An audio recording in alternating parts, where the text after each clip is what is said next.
문재인 대통령이 코로나19 이후를 준비하기 위한 한국판 뉴딜을 내세우면서 구체적으로 어떤 대규모 사업이 추진될지 관심입니다.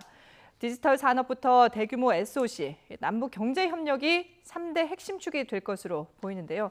다음 주 경제 중대본에서 윤곽이 나옵니다.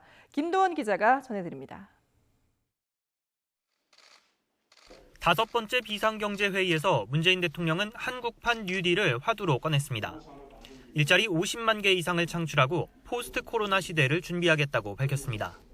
대규모 국가 프로젝트로서 이른바 한국판 뉴딜을 추진할 기획단을 신속히 준비해 주기 바랍니다.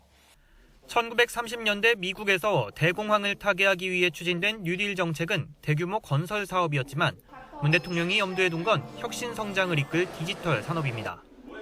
원격 의료와 온라인 교육 같은 비대면 산업, 스마트 시티, 데이터 기반 조성 사업 등을 예로 들며 상상력을 당부했습니다.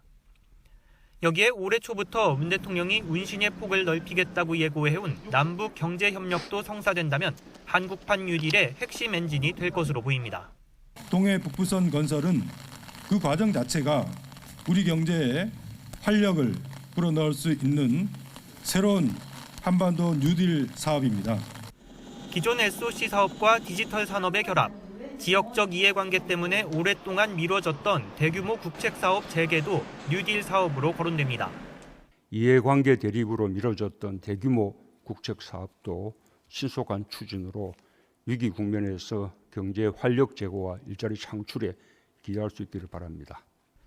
다만 남북 경제 협력은 우리의 의지에 북한과 미국도 화답해야 한다는 점, 디지털 뉴딜의 경우 일자리 창출에 대한 기여도를 장담할 수 없다는 점이 미지수입니다. 일각에서는 원격 의료 등 지난 정부 때 논란이 됐던 사업을 뉴딜이라는 이름으로 밀어붙이는 것 아니냐는 우려도 나옵니다. 첫 경제 중대본 회의에서 토론한 장관들은 한국판 뉴딜을 놓고 바이오 뉴딜, 플랫폼 뉴딜, 그린 뉴딜 등 갖가지 아이디어를 쏟아냈습니다.